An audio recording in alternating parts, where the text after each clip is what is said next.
Hello, agus fáilte ród a goí Paper Tuesdays. Is Michel a Mass, Marc Halpin agus it's Tussle a Mass. Me hall on the car. Does that get us a grant for Shocked at the Gaeilge now? Yeah. How are you? Nice of you to join us here. How are you? Nice day. Yeah, nice day. Nice day. Thank you. Marc, I'm going to give you a parish of the week, and it's Ballymahan is the parish of the week because they had St. Patrick was conducting a checkpoint in Ballymahan, right. And even the guards were stopped at the checkpoint. And they released this little video. It's a little bit long, but maybe Robbie could put a clip of it. But there was a great moment where the guards are filmed and they're doing this chit chat for the camera, and they're saying, "Oh yeah, St. Patrick's Day is one of my favorite times of the year." And then we'll just take a right here now. Oh no, it's a checkpoint. How are you doing? Good morning. Good morning, St. Patrick. 5K limit you are. We are. Oh yeah, we are. I haven't seen you in a long time. No, every year, 17th March. Will you turn on your lights? We'll take it a little bit further. Will you turn on your lights and pull in on the left-hand side, and we'll have a chat? Are the lights not on? They're not on. Oh. So it's great to have our patron saint minding people on the roads and making sure that everyone's right as rain. So Yeah, it is great. Yeah. So Ballymahan and County Longford, take a bow. Parish of the week. It's yours, boys. Because St. Patrick was a Buddhist, as we all know. Oh yeah. He practiced Buddhism. He founded Islam. Namaste. You are a guru when it comes to the religion. Yeah. See, where would we be without me? Yeah, you know. I know. Yeah. We'd all be lost. People wonder why there's The no voice world in the wars. wilderness. No world war since 95. You strike me more as a John the Baptist sort of figure, Marc. Who's John the Baptist now? I know he was the one who went into the desert and he was just living off honey and locusts. And just, you know, prepare a way for the new man, and you know, he was preparing the way, and he was saying, you know, there's someone coming and he's even greater than I am, and that was me. Or sorry, yeah, that definitely was it. I didn't even mean to say that. I said my thoughts. We were talking last night about starting a cult. Yeah. Or not that we would. It's going to come. It's going to happen. Like natural evolution. Yeah, natural evolution. Swings and roundabouts. But yeah, it makes sense. We were saying about how, you know, Wim Hof, and you know, I am certainly deeply. I'm Wim Hof. You drank the Kool-Aid. 100%. I drank the Kool-Aid. There's all going back. You breathed, motherfucker. Breathe, guys. You take. Let it go, Aideen. And let him go. Oh, you know, Marc, I did a free class with him on the YouTube this morning with him, and there were technical difficulties at the start, and it was so funny because all he did is just sat there with his legs crossed on the ground, and he got a ukulele out, and he played "Somewhere Over the Rainbow with the Blue Lights Too," and there's a beautiful place there, but it's here because we breathe. We breathe.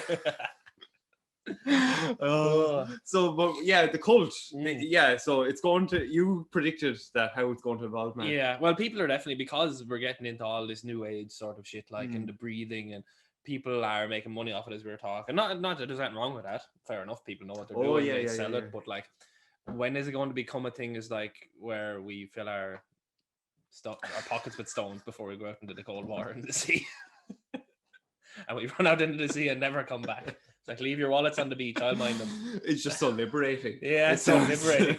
Death. That's the new, like, that's going to be the new superfood. Cyanide. There hasn't been a cult in a while, though, hasn't there? It was big in the 90s in America. They had all the cults, and there was a cult lived down the road from me here for a while, a brief period, before we ran him. No, but there hasn't been, you don't hear of cults. No. I think it's because the access to information is so much better now. You think, you can easily Google if something is incorrect or correct. But then again, people believe in the flower. Would you love to know, but would you love to know, like, what saved someone from being in a cult? Was it like Wim Hof? Was it like, I don't know, was it mass? Was it, you know, what was it, a coffee in the morning? Like, what are the margins between joining a cult and, you know, surviving in society? I heard about a cult that was in America. I think it was that Kool-Aid cult, and there was That's where the drink the Kool-Aid come from. Is that there was a cult and they got to drink this poison Kool-Aid to go into the next realm or whatever. And they drank the Kool-Aid and it just killed them all. They all died in a forest or something. I think it was in San Diego in America. I never heard of that. Yeah, right. But apparently, like I think it was either that cult or something similar to that. They asked them to cut off their testicles, the males, before they killed themselves. And before that, there was all this weird shit as well, like, you know, leaving your family or abandoning clothes or only living barefoot and with no technology or fasting and things like that. And the men were all down for this, 100%. Then when they asked them to cut off your testicles, like half the men left. It was like, look, I was down with everything else. I think I'd rather suffer here on earth with my testicles than cut them off for that's interesting, isn't it? Salvation. It's a basic desire. They used to cut off males' testicles, didn't they, for the singers? Oh, did they? I think that's what people believe they done to Michael Jackson.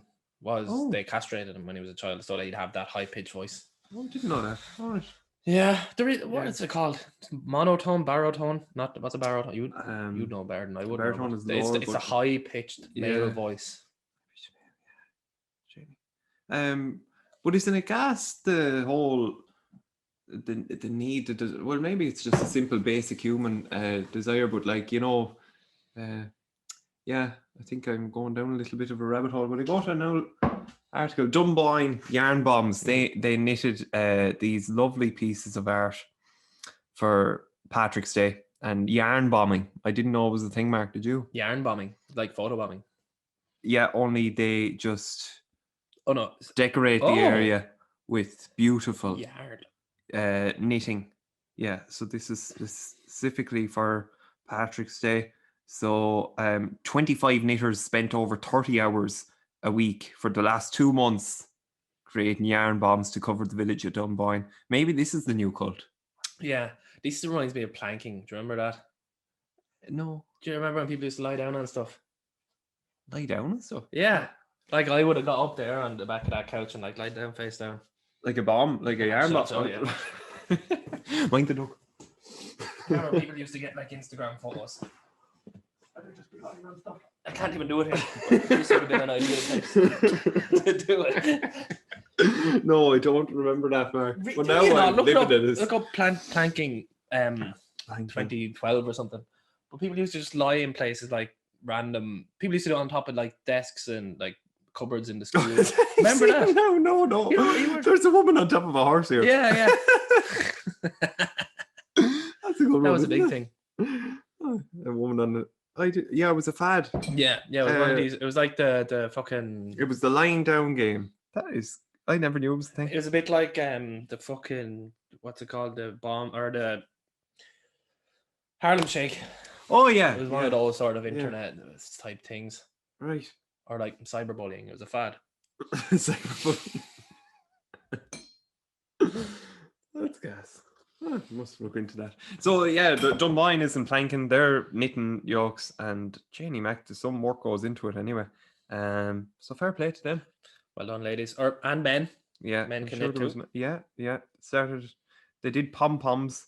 So it took almost 300, or it took almost 400 hours to do it, and it was all because they couldn't do the parade. So again, it's the human being. They couldn't do a parade. They had to do something. They were itching.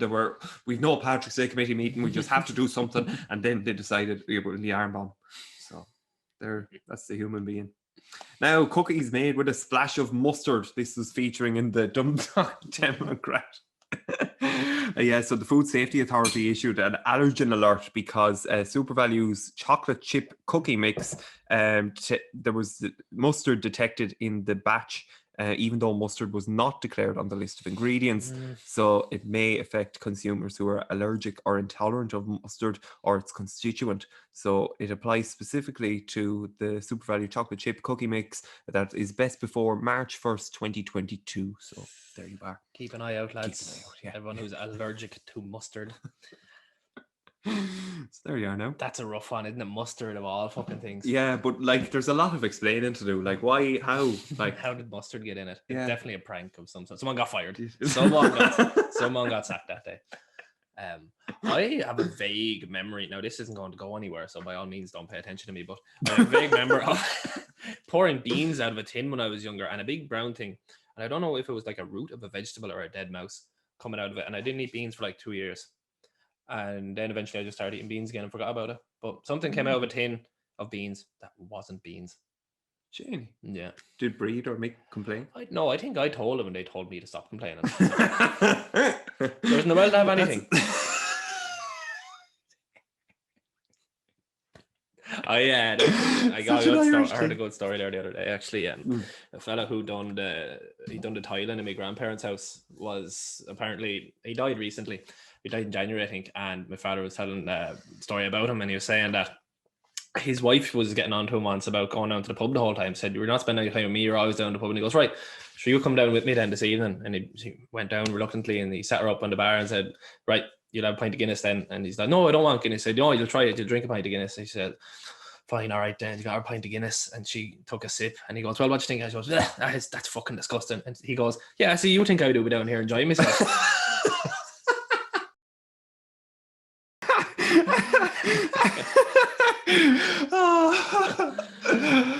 The human being. That's very good. That's brilliant. That's brilliant.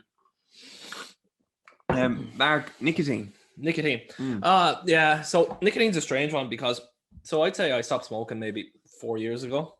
Like I used to smoke the whole time, and I know how bad it is for me, and I know how much better I feel since I've stopped doing it. But still, every time, and I'm sure nearly everyone who has smoked before, when you see cigarettes, you think, "I wish I could allow myself to do that." Like I see people outside smoking, or like just in general, and I see him doing it, and I was like, "I wish I could allow myself to do that." Yeah. I wish they wasn't aware enough, or maybe like they are aware, or whatever, but they still allow themselves to do it on some level. And like I know I don't want to do it, but I was like, I wish I didn't know what I know so I could do that, which is a strange thing. I just realized during the week when I seen people smoking, I thought maybe it was interesting to bring up. Yeah. So say when you say there that now that you know that it's not right for you, like when does that come? Does that only come through the absence of the nicotine, of the tobacco? Well, yeah, I think it comes from experiencing not smoking and how much better it is. Because when you are smoking, nobody thinks it's good for them. Like, you know it's bad for you. Like, you probably do think it is good on some level for, your stress or your relaxation or whatever. But then you realize that you probably like it. You like it, yeah. You like cigarettes. Sometimes people with these big things like, "Oh, your past trauma" or whatever. I seen a meme and it was like, smokers know that it's killing them. Maybe something bigger is killing them than the cigarettes or something. And then someone like reposted and said, "Oh my God, shut the fuck up." It's happening. Like, who'd you call it? Said it's I suppose Freud said sometimes a cigar is just a good smoke. Like, there's no big fucking meaning behind it. Like, people just like smoking cigarettes and they don't want to give it up. But yeah, there's something there. But that's how hardwired it gets into your circuitry, or so how weird the nicotine thing is, that I haven't been a smoker in 4 years and I still see it and want to do it. Yeah. And I've watched it kill some of my family members, and I know how bad it is. I know it smells terrible when you're standing beside someone who's after smoking. You can smell it off, and it smells like a stale dog's arse. Like, you don't want to stand beside them, but still when you see it, it's like, I bet you that's fun. Yeah, that's fascinating. But what I also find fascinating is, that you can't, no amount of education or videos or podcasts on why you need to quit smoking are sometimes it's more the experience of knowing of the cold turkey of being off them when you realize, oh yeah, I can do without this now. Yeah, like it sheds light again on the idea of how to change behavior. Is it through education and trying to open minds, or is maybe it's a combination of both? Or is it more more personal in once someone takes a step to give something up, well then the following months then to see, I suppose it's personal anyway. There's nothing that triggered it for you. Like, I know that desire remains, but you're able to withstand it. Yeah. But looking back on it, there's no overnight change, is there? No, not really. Alan Carr's book helped a lot, the audio book I listened to, but I already stopped smoking for about a year when I listened to it. It's just the fact that I would go on nights out purely because I wanted to smoke cigarettes, because it was a habit. I allowed myself to smoke cigarettes when I drank. I'm not a big fan of drinking. I don't really like it that much, but I used to go out drinking so I could rationalize smoking to myself. Because like, I only smoke when I drink, but I love smoking way more than I love drinking. Yeah. It gets into your circuitry, and that's an excuse and a story I was telling myself to allow myself to do that. And then Alan Carr's book helped me reframe what cigarettes really are and what they're doing and how they're marketed and stuff like that. Okay. It really helped me that way. But again, it was just sort of habits as well, and realizing trends in your behavior, you know. And that was a trend. My own behavior was going out because I like smoking cigarettes. Yeah.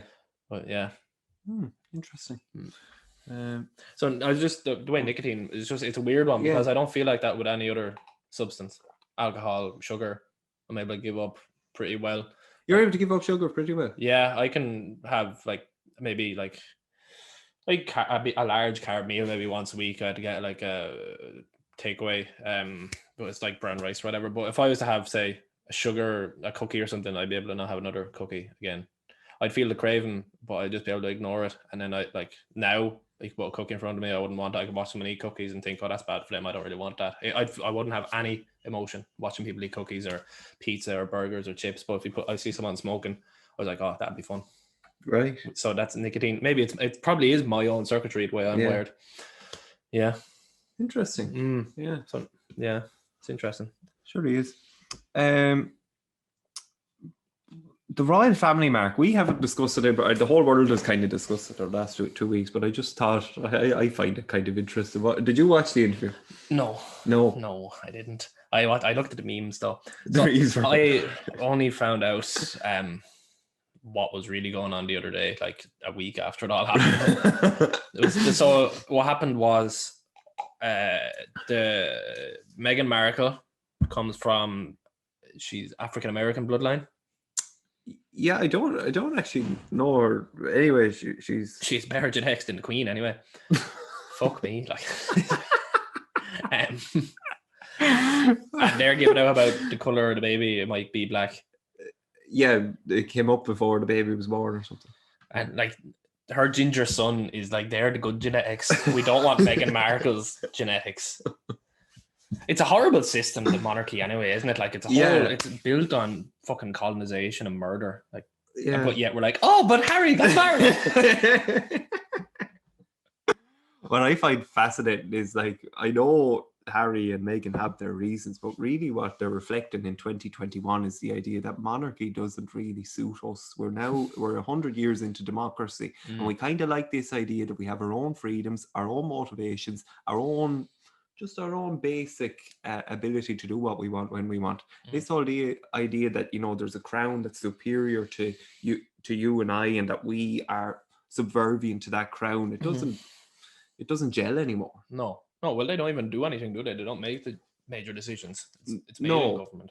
I suppose but she sort of signs off on it, doesn't she? Yeah. But I suppose maybe hundreds of years ago, when there was no internet or anything, maybe then they needed the monarchy, right? Yeah. Well, England is sort of fucked anyway, isn't it? Like, America and China are where why do we do this to ourselves? Shoot ourselves, lose the 3% of the paper. I'm sure you're not. No, don't take my word for it. I don't even listen to the news. So sorry, why is England? America and China are sort of the major powers now, aren't they? Like, England is sort of with the Brexit and like Boris Johnson, and people are sort of losing faith in England. Yeah. Like, America is sort of, China more so than anyone really. Like, China's playing the long game, aren't they? China. They are playing the long game, but they're coming in under the radar. They've already tried to kill us all with a fucking virus. We just forget about it. They have concentration camps over there. Yeah, they're still there. They have a rule on how many children you can have. Yeah. And they have do they have the biggest population in the world? I think India does, maybe China second. Yeah. Is it? Yeah. Yeah. It's a bit slightly worrying that we're not paying attention. But we're Ireland. But what do we do about it? Nothing. What would we do about it? But like, we're worried about England. We're worried about England. Well, not worried about it, but like, we're talking about England and we're talking about America, but we're not talking about China at all. Oh, that's true. Yeah, it's all Brexit and Trump. Now Biden's there and it's all good in the world. Sleepy Joe. So Anyway, we're not gonna fix it. We're not. No. Internet arguments though. Oh, so we went for a swim this morning, Yes, we did. and Rory was there, and myself and Rory had a little chat while Rory ate his oats on the wall, and he was saying that has a new hobby where he argues with people on the internet, and it sounds very fun. So James Hood is rubbing off on. Yeah, he's spending too much time with blood. Janie, man. Yeah. Best wishes to James, actually, who is currently experiencing some back pain. Well, best wishes to James, but also I think James can solve his back pain. How? You know, I'm confident that Wim Hof can solve it because there's just too much stress building up. It's hurting his back. He needs breathe. I don't know why, but like I know maybe it's because I become a little bit preachy, but I just think that alternative remedies such as Wim Hof breathing could definitely solve James Hood's back. So James, since you're watching this, breathe, motherfucker. So sorry, Rory and the whole so he was telling me about a formula he has for arguing on the internet. So what he does is he finds a post that has a lot of comments on it and it seems to be controversial, right? And he says that generally the ones that get the most comments back are people who qualify their comments. So they'll say at the start, as a X, I believe X. So he told me that he replies to those comments as a X, disagree, full stop, and watch it all unfold. That's what he does. And it sounds so fun that I'm going to do it. And the fact that he has a formula worked out is brilliant. Wow. That's very well done. Yeah. Gosh. If people will listen, if you say as a X, people will back you up. It's like they go, oh, finally a professional is here. Doesn't even have to make sense. Yeah. But that's refreshing to hear that Rory has come up with that formula, because I think knowing that people like Rory are doing that, it makes Twitter looks a whole lot different. Maybe it's just people that annoy you on Twitter are having the same crack that Rory's having. Probably, yeah. He was saying he does it on TikTok too. Oh, didn't know he could do that. Yeah, he starts arguments with Indian men over who's better, Ronaldo or Messi.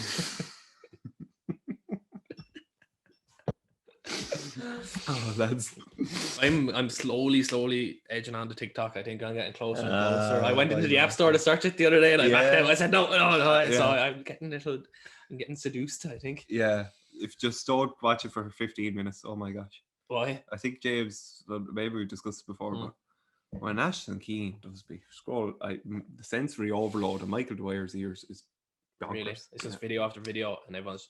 No, it's video after video. That is the way it is, Mark. But what affects me is the change in the tone. So 1 minute it's someone speaking at a certain high pitch, and then another high pitch, or so it's the change that is just stop. Yeah. It's too quick of a change. Yeah, the way they move in the videos as well. People like the clips and so. I don't know. I don't like it. It's unsettling. Well, you have a thing about dancing. You just don't like dancing.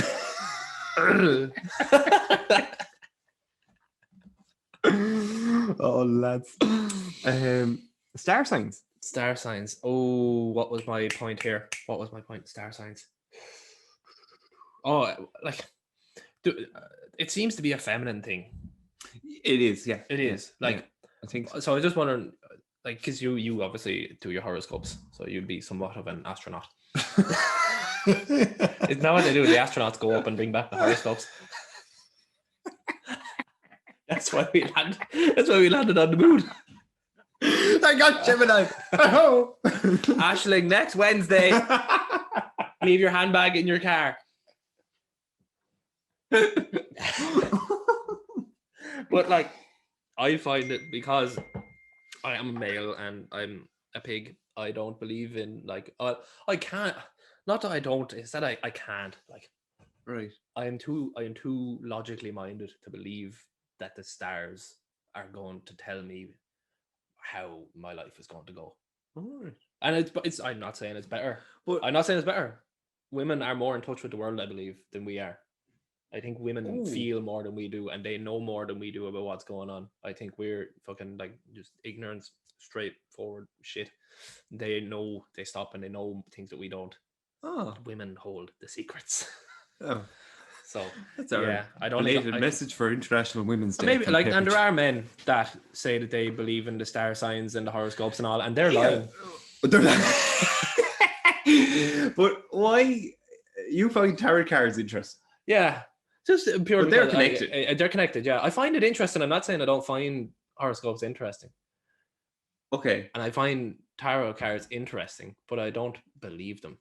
Okay. Not So that you I find- don't not believe them, but women seem to actually like firmly believe in this stuff, like star signs and.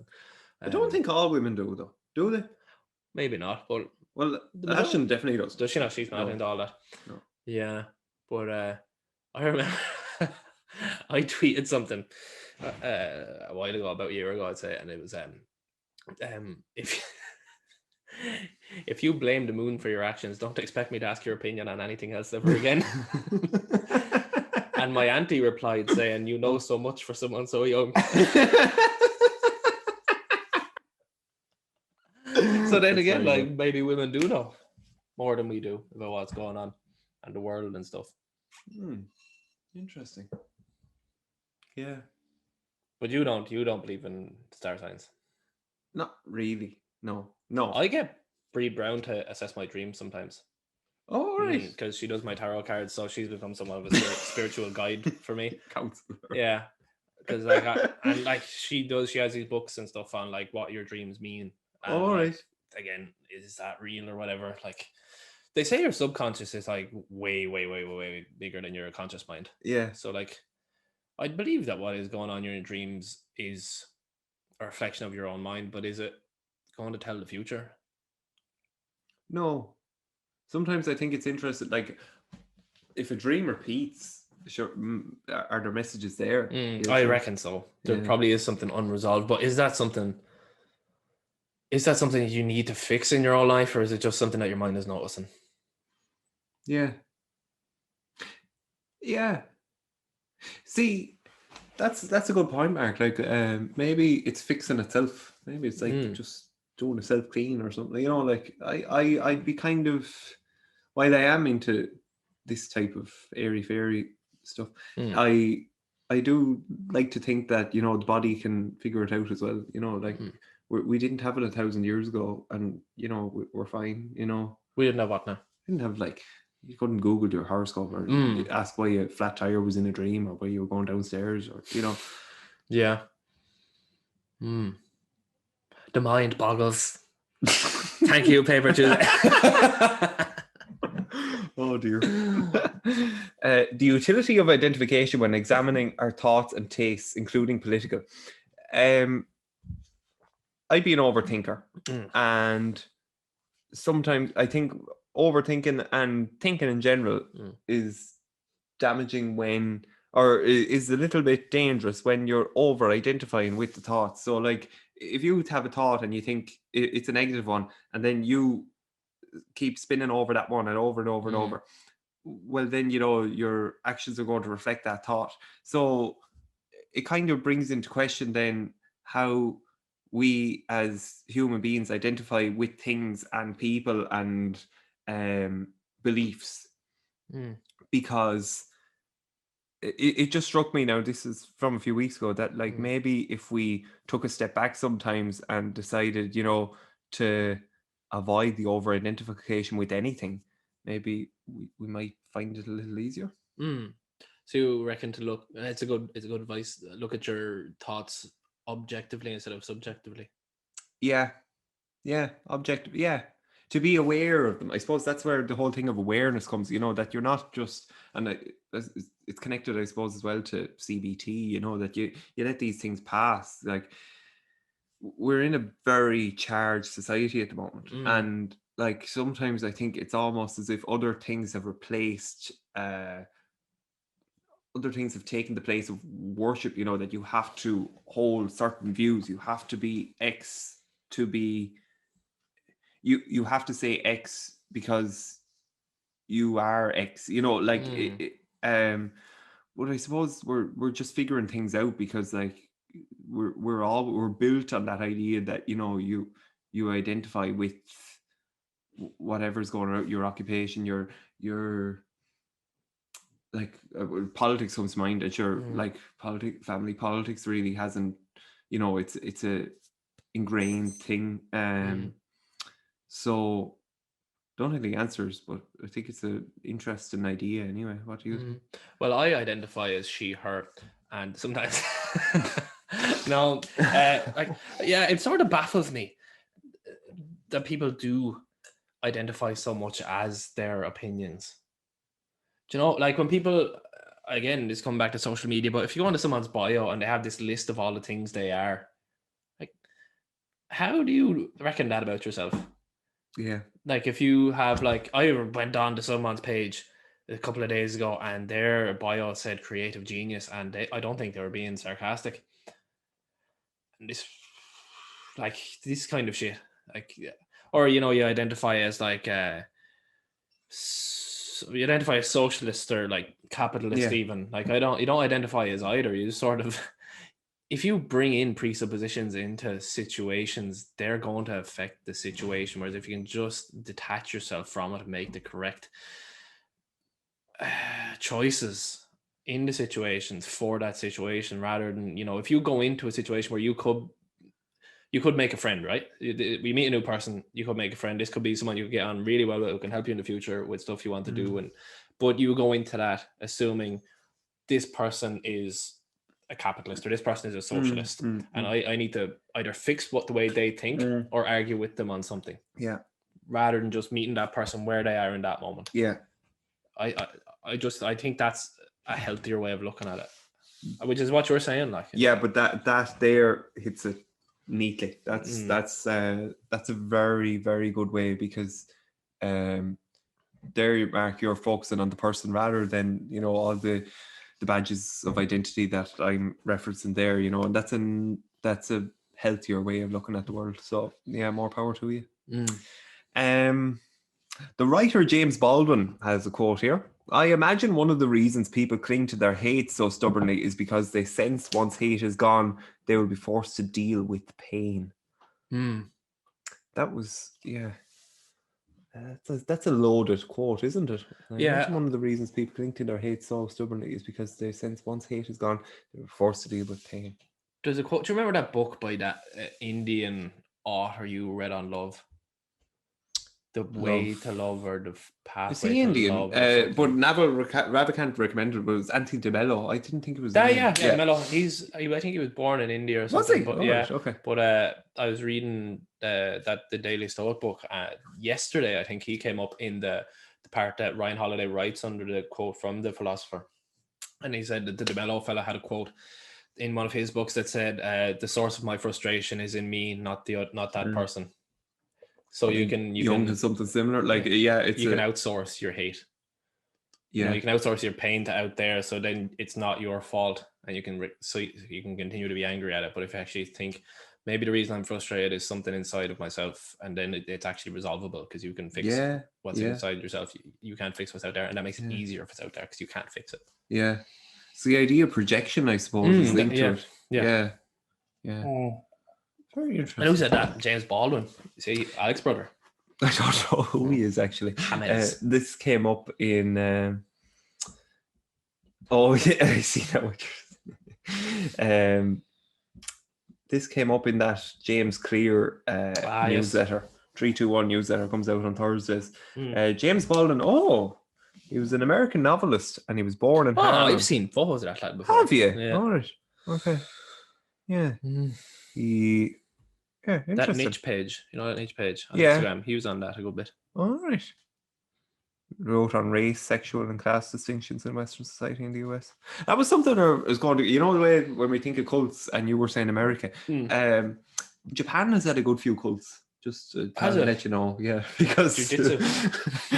Is jiu-jitsu in Japan? I think it originally came from Japan, like way back. I didn't know that. Either Japan or it's from Brazil. I think. No, I'm getting this completely wrong. There is some sort of Japanese link between jiu-jitsu and Brazil, but I'm not sure what it is. Yeah, but I would never have. But jiu-jitsu isn't a cult. That was a joke, by the way. Yeah, but I would never have considered the link there, because I'd always just associate those martial arts with the Far East, but not Japan, more like Thailand and those areas. Yeah. But I see. Interesting. Well, the samurais came from Japan, didn't they? Oh yeah. So what are the samurais? They were lads who fought with swords. Oh right. Moto Musashi's books are class. You should read them. They're actually good for life in general, not just like martial arts, but they're really good. Yeah, the Book of the Five Rings, and then I think there is a biography called Musashi or something. Have you read The Art of War? Yes. So which is better? No, there's not the one that's better than the other. The Art of War is a very good book and it's very short. Very clear. Small. It's very thin, and the things are short, but they're very useful for anything really. It's just a book on strategy, but it's framed in the form of war. Very good. I see. Causes of emotion. We're going really into the nitty gritty here. Causes. This came up because I had it down as causes of anger a few weeks ago, and but we didn't come to it. And it was just because I felt angry, and I was like, "Why am I feeling angry?" Because I never really feel angry, so it was a strange experience of sorts. But it poses the broader question, like, where do our emotions come? Like, I know it can be triggered by events, but like some people wake up sad, and like what's like, I don't know. It comes from your brain, doesn't it? I suppose your experience. It could be your current circumstances. Yeah, current circumstances. But like, say, I suppose let's bring it back out and think about like millionaires who are unhappy. Like their material circumstance dictates that, you know, everything is fine. That they have enough financial freedom in their life to make sure that they can structure their lifestyle whatever way they want, and yet they still aren't happy. I don't think happiness comes from money. Obviously, it solves your, as Naval Ravikant says, it solves your money problems, and you do want to be wealthy. It's like health, wealth, and happiness. So they're not mutually exclusive. So like your health, you can be healthy and not wealthy, and you can be wealthy and not healthy, and you can be happy and neither of the other two.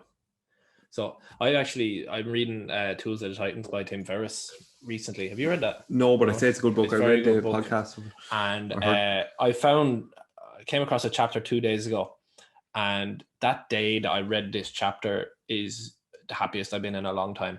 And it was simply from just doing one thing, and I've done it throughout the day, and it was one of the best days I've had in as long as I can remember. And it's called Loving Kindness Meditation. And I know how very that sounds. And believe me, I'm the first person to make fun of stuff like that. But what you do is you bring, either you're out in public and you see someone, a random stranger you don't know, or two of them, or can be sitting by yourself and you bring two random people to mind separately. Now you bring one at a time. But you bring the person to mind, you spend 5 to 10 seconds on each person, and you just think of that person, get a good clear picture of in your head, and just say to yourself, I wish for them to be happy.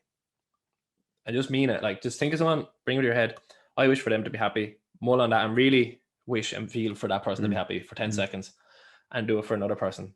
And you'll find yourself way happier. It's very strange, but it works. Oh, it does, yeah. Like, you just bring in mind, you just wish for other people to be happy, and it makes you happy. It's so strange. Like, it brings on a feeling of just okayness with the world. It's very strange, but it works. So I only did it yesterday, Mark, would you believe? And I was coming down the main street, and you know what? You get some entertainment about it because... Don't you? Because they don't know. They don't know. Yeah. It's just complete strangers on the main street, and there you are saying, oh, I wish they get everything that they want, you know, and you get so invested in it. But like, then weird things, like you say, then I walked down Esmond Street and Jack Cush beeped at me, Conor Moore beeped at me, you know, and you were on a little bit of a wind, and then this couple from Crea College, like, when would you remember these day-to-day encounters? This couple wearing Crea College uniforms, holding hands, and I hope everything works out in their life. I hope, you know, that they remain together, that they survive the challenges that will come up. You said this to them, you know.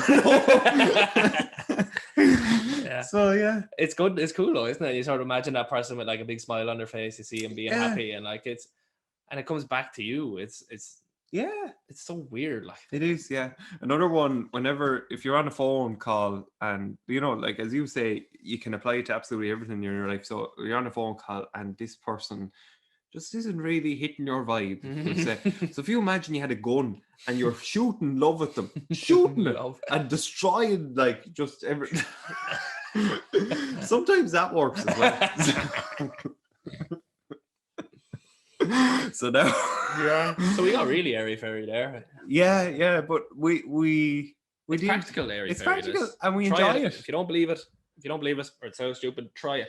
If you try it and it doesn't work, get your money back. Fucking give you.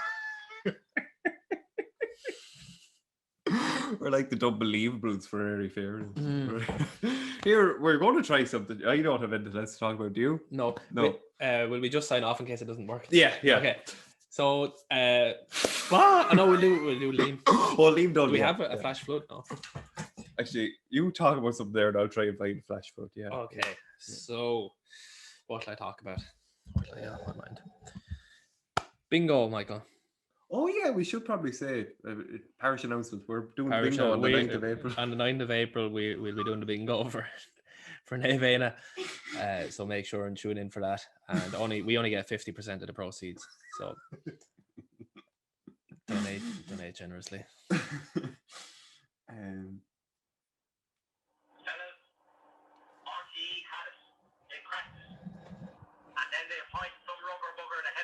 Oh, have we done that one? I don't think so. Oh, we haven't? All right, let's do that then. Fellas, RTE had it. They cracked it. And then they appointed some rugger bugger the head of sport, and that was the end of it.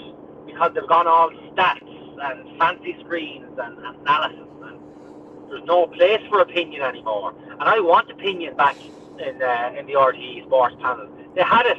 They absolutely had it down to a T. They had a legend of the game, a real hero, a real smart fucker. The soccer was Johnny Giles, the Jade, Pat Spillane, the middle fella then, middle of the road. I kind of agree with you, Johnny. Colm O'Rourke in the GA and the soccer then you had Liam Brady. And then the last one, a real controversial fucker. One of the best, Eamon Dunphy. Said it as he's seen it. Joe Brolly said it as he's seen it. George Hook said it as he's seen it. And these lads, they couldn't, might have been rubbing up people the wrong way maybe, with their honest opinions. Bring back the honest opinion. Tell us how you feel. Say what you see. If you think a lad is a cod, you say he's a cod. You don't need stats and analysis to tell you a lad is a cod. And I don't care, but that's, you just have to say it as you see it, and that's it.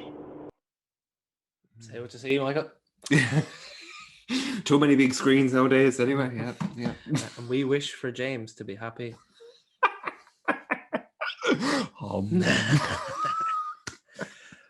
That is the dynamic, isn't it? Even in like game shows. Game shows, like Simon Cowell. Oh, right. You describe X Factor as a game show. Oh yeah, well, probably. Yeah, I don't know.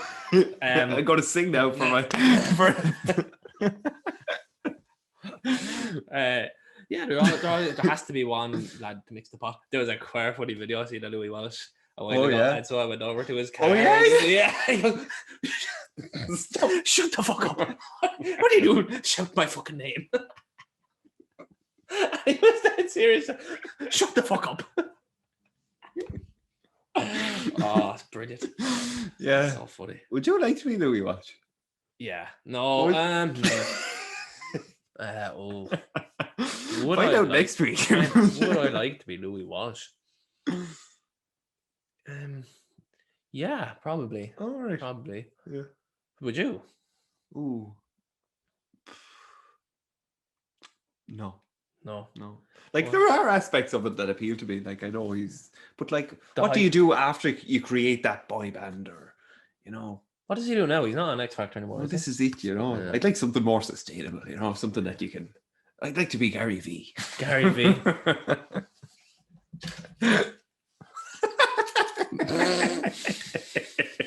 You pointed out that before with the frown, and then what he's saying is like, "You are the most amazing thing ever." And he looks really angry all the time.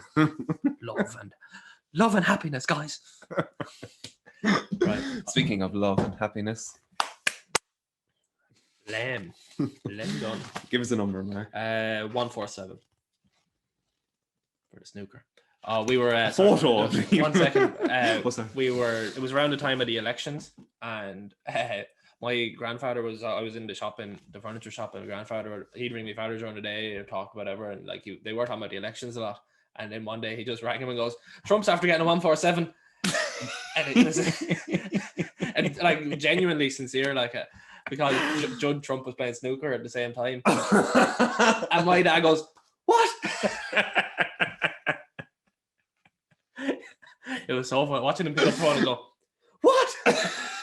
And then afterwards he put down the phone. He's like, "Do you know what he's have to say there?" Hello. There's lovely. The Bow Liam.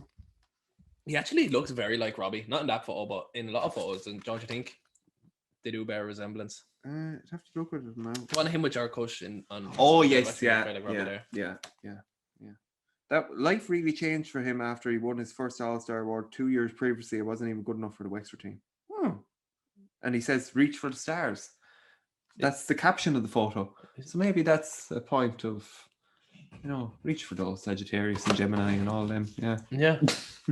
That's interesting though, that 2 years ago he wasn't good enough for the Wexford team, then he got it. And he got an All-Star. So there's hope for us yet. Yeah. Yeah, that's a good one now. The first time we got to the photos. So. Yeah. There's Rory. There's another one. Sorry. Oh, they have shorts off again. Shorts off again. Sorry. Rory. Just a photo of Rory McCarthy there. There. In the mad how he wore no face guard. And a lot of lads didn't wear face guards. Yeah. And there's a man with no face, no helmet. Yeah. My dad never wore a helmet. Did I know? Never. No. Jenny. He also broke his nose a few times. Oh, really? So that goes. Yeah. Goes to show. Hello. Hello. Oh. Hello, how are you? Oh. Hello there. Hello there. How are you? I'm good. Where are you from? Oh, he's gone. Oh, there's a problem. We were There's kicked a off for problem. not wanking. Right, one more.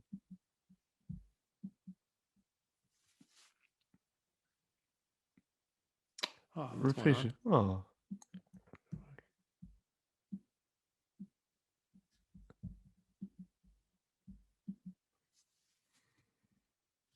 Hello. Hello there. How are you? Hello. Where are you from? From Iraq. Iran? Iraq. Iraq. All right. We're from Ireland. You're on Paper Tuesdays. We do a podcast. What's it like in Iraq? Where are you from? Where are we from? We're from Ireland. What? We're from Ireland. It's beside England. Yes. Yeah. Do you know James Flood? What's it like in Iraq? Babel. What? Sorry? Babel. Bavel? Bavel? Yes. What do you do in Iraq? Live Iraq. What do you do in Iraq?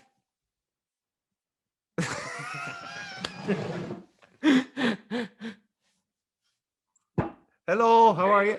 What's up? Where are you Hello from? there. How are you? We are Great. good. How are you? Where are you from? I'm great. Where are you from? Ireland. Ireland. You from Ireland? Yeah. Yes. Okay. What's your name? Paper Tuesdays. We're a podcast. Oh, you're podcasting right now? Yeah.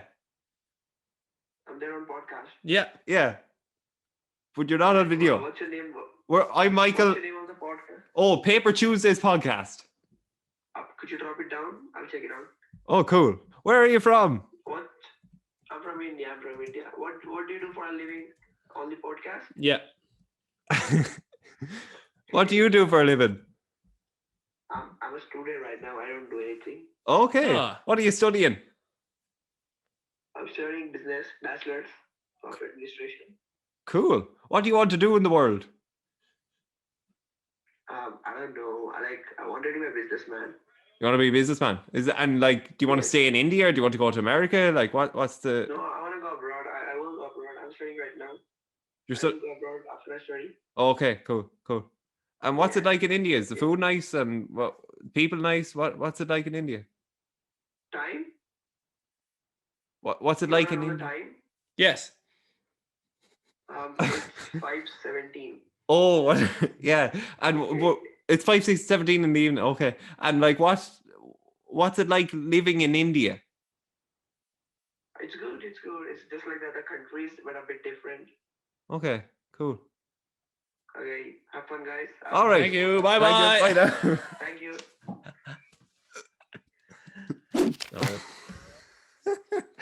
This is weird. You're making it. Well, hello there. How are you? Hello, boss. Hello. Welcome to Paper Tuesdays.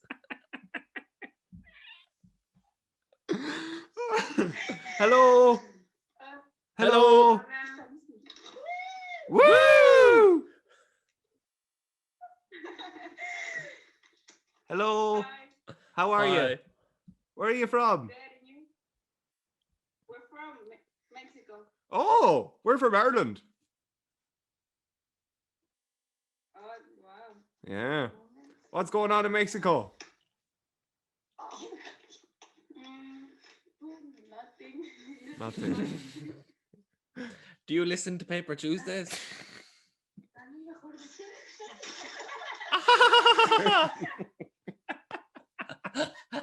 Hello. Oh. Slab of meat. Hello. Hello. Hello. Hello, guys. Sing a song for me, bro. There's some hoes in this house. There's some hoes in this house. There's some hoes in this house. You sing Is us this a the song. way to Amarillo?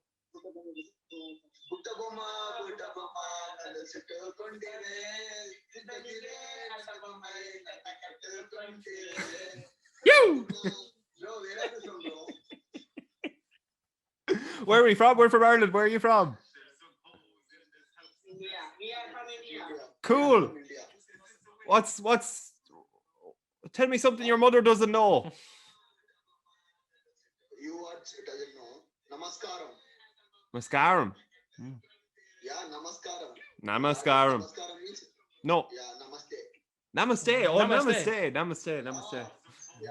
Yeah. Super. Namaste. What? Would you like to learn Irish? What? Bro, speak little bit. Slow, bro. Oh, sorry. Would you like to learn Irish? No, bro. No. Don't know. Oh yeah, I can teach you Irish. Yeah, bro. Okay, done. Diablo. Diaguit. English. Diaguit, yeah. On will cadagum. Oh, bro, that's not correctly not turning, bro. Sorry. Bro, you know Buttabama song, bro. Bro, you know Buttabama song. In Telugu. Buttabama, Buttabama, nannu chuttukuntive. You know, you just search in YouTube, bro. David Warner also danced that song. David Warner, you know David Warner. Cricketer. Cricket what? Cricketer David Warner. Sorry? What? Cricket. Cricket. Oh, cricket. Yeah, cricket. Yeah. David Warner, you know. No, we don't know any of them. We don't do cricket. Yeah. One song is there. You will search in Buttabama. Spelling. What? Oh. Song. One song. One song. We have to go now. Bye bye. Bye. Buttabama. Bro. This song you see in YouTube, bro. Buttabama. We have to sing it. Buttabama. Buttabama. Bro. For me, you will listen. No, bro, listen once that song, bro. That is nice. Now only you listen after. We'll listen to it afterwards. Yeah? Yeah. you see that YouTube video? We'll look it up. Yeah. Butter bomber. Yeah. Butter bomber, yeah, bro. Okay, That's great. thanks, bro. Thank you. Thanks, bro. Bye, bro. Bye, bro.